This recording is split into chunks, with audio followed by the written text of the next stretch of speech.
Hello, First Parish Sudbury Religious Exploration.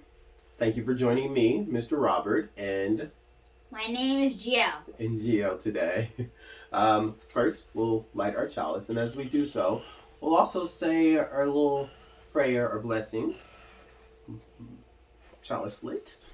Do you remember how it goes? Yes. All right, let's go. I have eyes. To see. I have ears. To listen. I have a mouth. To speak truth. And I have hands. To help. There you go. Good job. I hope you all remembered it as well. And if you did, good job. All right. This month's theme is going to be about nonviolence. And that is related to 5 of our principles. And Gio here is going to help me read some of them. Gio, would you read the first principle for me? Yes. First principle. The inherent worth of dignity of every person. Very good. I'll read the second principle. Justice, equity, and compassion in human relations. You want to do fifth principle? Yes. The right of conscience and the use of democratic progress with our congregations and the society at large. Within our congregations and society at large. Good job. And sixth principle, the goal of world community with peace, liberty, and justice for all. And our last one that has to do with nonviolence is our seventh principle. Do you think you can read that one? Yes. I'm sorry? Yes. Yes? All right. Read aloud. Respect for the Interdependent love of all existence which we are a part of. That's good. All right. And is also related to 6 of our sources. Direct experience of that transcending mystery and wonder affirmed in all cultures, which moves us to a renewal of the spirit and an openness to the forces which create and uphold life. Read the second one. Words and deeds of prophetic people who challenge us to confront powers and structures of evil with justice, compassion, and the transforming power of love. Wisdom from the world's religious, which inspires us in our ethical and spiritual life. Humanist Jewish and Christian teachings which call us to respond to God's love by loving our neighbors as ourselves. Humanist teachings which counsel us to heed the guidance of reason and the results of science and warn us against idolatries, sorry about that, of the mind and spirit. And last, spiritual teachings of earth-centered traditions which celebrate the sacred circle of life and instruct us to live in harmony with the rhythm of nature. Now, when you hear the word nonviolence, what do you think that means? I think where there is a lot of peace and there's not violence, a lot of fighting. Okay. And what would we use or people use nonviolence for?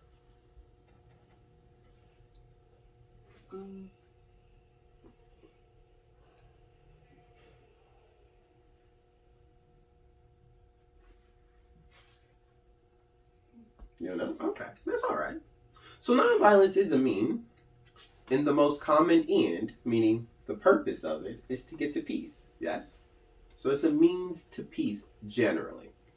So materials about peace have also been included in this. A form of violence that children and youth commonly encounter is what? What do you think? What is, like, you're a kid. Think of your friends or kids like you. What type of violence do people like you, younger people, generally encounter? Wrestling. Okay, wrestling, which is a sport. Not quite violent. It can be a violent sport. Could be a violent sport. But I guess you do wrestle with your friends, yes? But that's playful, hopefully, yes? But what about something like bullying? Do you see that as, do you know what bullying is? Yeah. Do you all know what bullying is? So what is bullying? It's not being nice and picking on other people. Not being nice and picking on other people? That could be right. That's a good way of explaining it. Now, implementing nonviolence is challenging because ultimately it has to be implemented on 3 levels. 3 levels. All right? Those 3 levels are the inner dimension of nonviolence. All right? That's one level. The second level is the interpersonal dimension. Now, those kind of sound like they're inner and they're interpersonal. They're different. They're a little different. And the last one is the systemic dimension. So I'm going to tell you a little bit about all 3 of them. All right? So, the inner dimension of nonviolence requires making nonviolence a spiritual discipline. Do you know what that means? No. It means it requires you to mentally think and be aware. So it requires a mindfulness and an emotional intelligence. Gandhi, you know what Gandhi was? A teeny bit. A what? A teeny bit. Okay. I can't really say, but I visually know who you're talking about. He was a Buddhist, who was all about peace. And Gandhi said, "It is better to be violent if there is violence in your hearts than to wear the cloak of nonviolence to cover immaturity. Happiness is when Happiness is when what you think, what you say, and what you do are in harmony. This is the hallmark of inner dimension of nonviolence." So he's saying, like, the inner part is the spiritual part. It's that thing that's in your core, right? If in your core you are nonviolent, then it's easier to be nonviolent. If in your core you're kind of mean and you're full of like violent thoughts, then you fake or wear a cloak as if you don't believe in violence, then you're not going to really be nonviolent, because all it takes is for something to stir it up, right? And then the truth comes out. But if you're mindful and emotionally intelligent, and in your core you're a nonviolent person, you believe in peace and talking things through, then that way, that's how it's going to show, right? That's what's going to come out of you. So it's better to be who you are, and hopefully that first part, which is hard, is that nonviolence, that interdimension, all right? And the second dimension is the interpersonal dimension of nonviolence. And it is challenging because we have been taught power over instead of power within. Do you understand what those 2 things are? Power over or power within? Do any of you? I think when you have too much power, with the power over, but when you have power within, it means you can control and there's not like all the time. So it's the power over, meaning that we've been taught as people that power comes from holding it over someone else or another group, other people. Like you're in control of them. So that's power over, right? Like bosses and employees and teachers and students. And sometimes that has to be the case, right? Like you are the authority, right? But sometimes out in the world, this idea that we have to stomp other people down for us to feel powerful, it means that there's always another group, right? There's no equality there, yes? Do you know what that means? Like everybody can't be together. Whereas then power within means that you don't have to prove your power, because you prove that we all have it. And if we all have power with each other, then how you move dictates how I move, right? And if we move in unison, meaning together, in equality, then there's a benefit for all of us. Do you understand that? A little bit? Yeah. You sure? Yeah. All right. So, Martin Luther King Jr. once spoke on this. And what he said was, this is a quote, "All I'm saying is simply this, that all life is interrelated. That somehow we're caught in an inescapable network of mutuality tied in a single garment of destiny. Whatever affects one directly affects all indirectly. For some strange reason, I can never be what I ought to be until you are what you ought to be. And you can never be what you ought to be until I am what I ought to be. And this is the interrelated structure of reality. So that is the second one, the interpersonal dimension of violence. And then the last dimension is the systemic dimension of nonviolence, okay? And is in some ways is the most challenging and the most important. So according to the Little Book of Strategic Peace Building, disparities, disabilities, and deaths results within systems, institutions, policies, or cultural beliefs meet some people's human needs and human rights at the expense of others. Do you know what that means? No.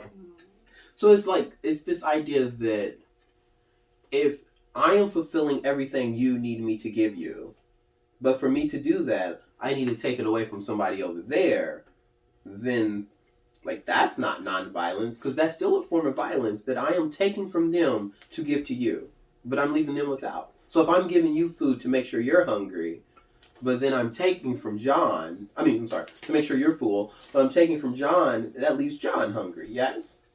So the systemic part is that there's a system in place that allows for disparity and disabilities and oppression of one group to lift up another group, okay?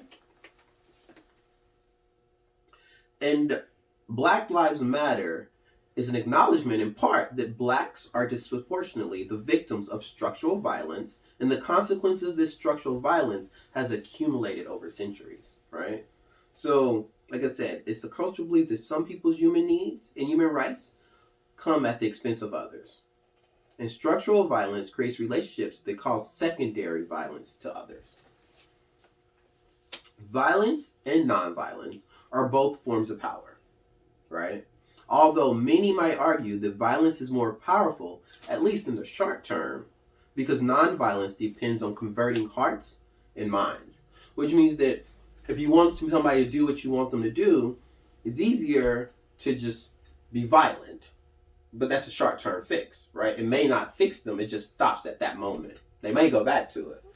But nonviolence, if you can change the way someone thinks, the way their mind and their heart is, then that could benefit everyone. It just takes a little bit longer.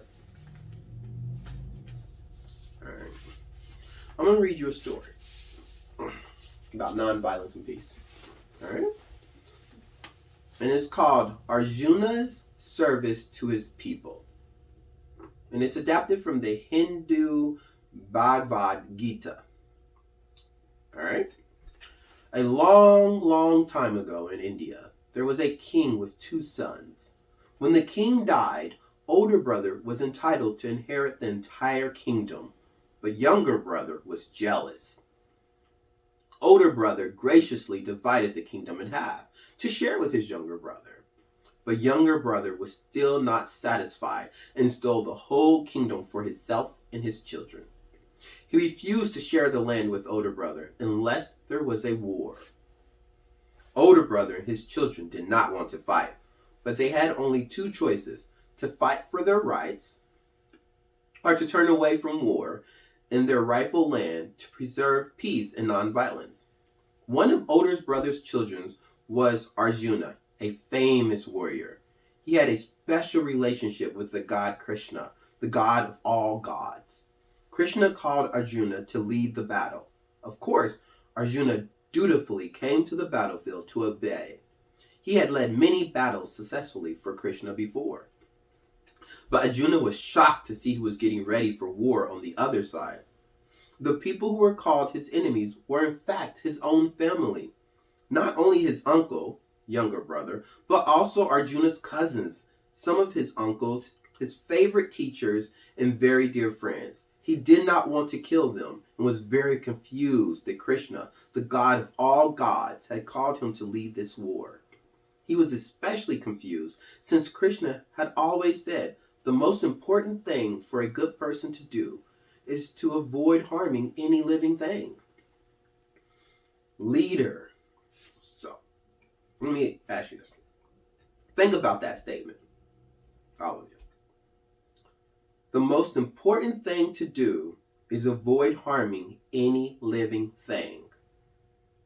Do you agree with that? Yes. I'm sorry? Yes. Do you agree with that? Like any living thing? What about an insect? What about a bug?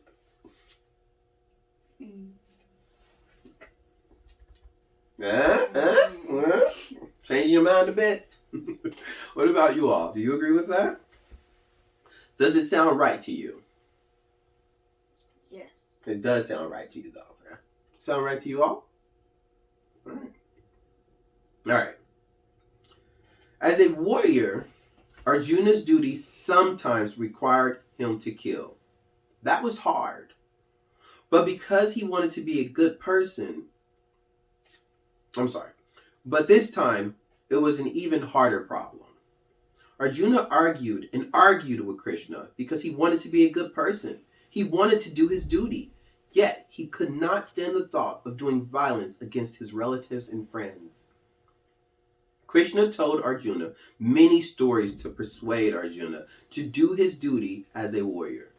In one story, there was a hermit who lived in the woods who always told the truth. One day, an evil robber chased a merchant into the woods. The robber asked the hermit if he knew where the merchant was hiding. Because he always told the truth, the hermit pointed and said, "Yes, I saw him going that way," causing the merchant to die.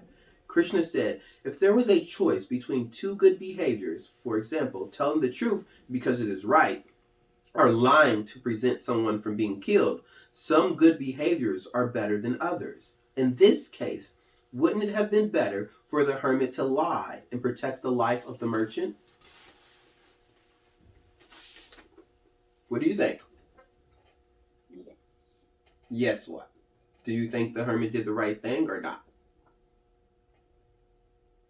Well, I do think he did the right thing. So you think he should have told the truth, even if it meant that the merchant would be killed, because he shouldn't have lied? I think he did do the right thing. Huh? I think he did do the right thing. Right, but the right thing was that he told the truth, right? And then it caused the robber to kill the merchant. So that's what you agree with, which is fine.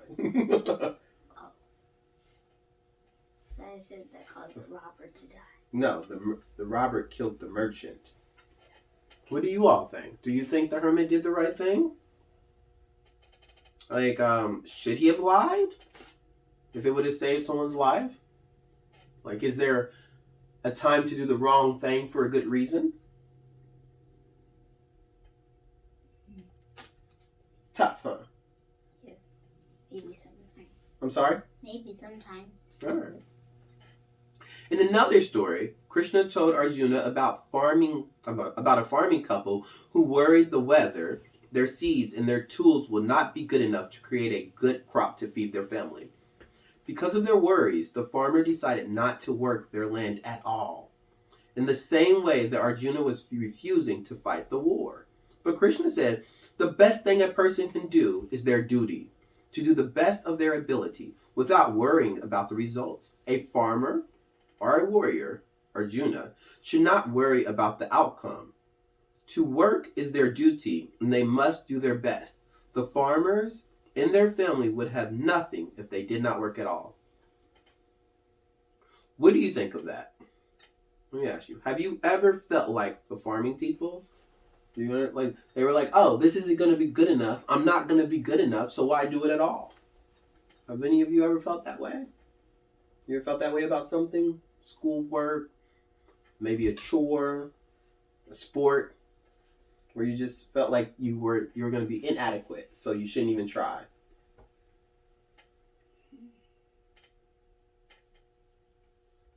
Yes. You have? Okay.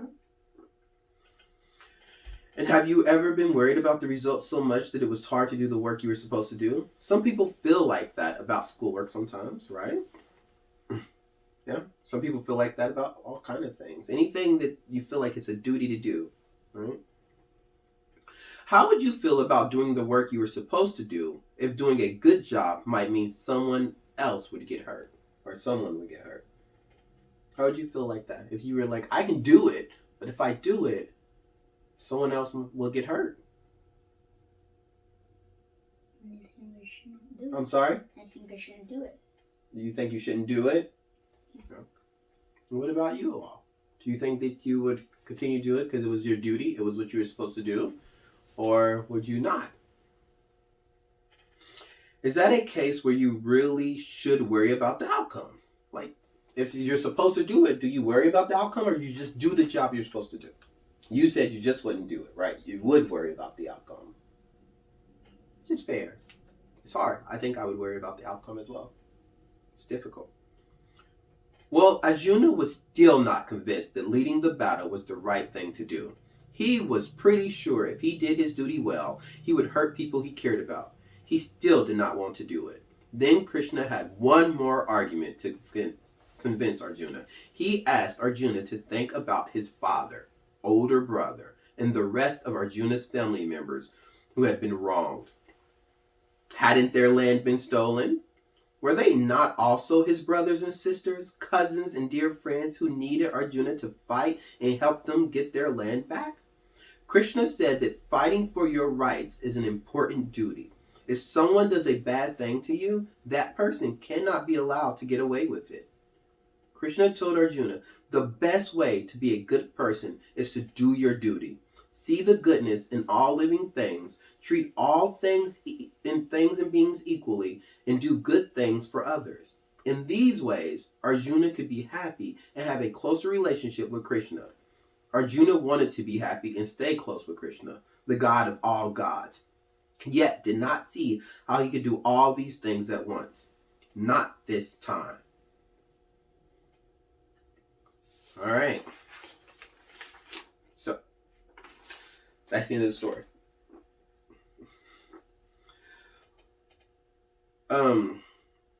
Now we are going to practice listening and discussing skills. Both are needed to help us understand the story from multiple perspectives. Let's find out what one another thought about the story. Make sure you, when you say something, say, I think or I feel. So what did you think or feel about the story?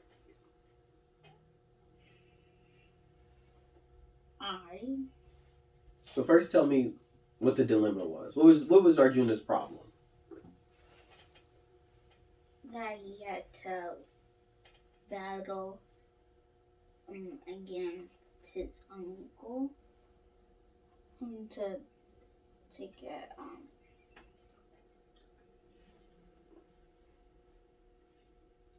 get the land back, but his uncle for the war had his many people as they were like his teachers and friends And cousins. Yes. So he had to fight them, but he didn't want to fight them. No. So his dilemma was that he was meant to fight for something, but would be fighting his family. All right. So, and what do you think about that? So now that we understand the dilemma and the story, what are your thoughts? Like, what do you feel, or what do you think?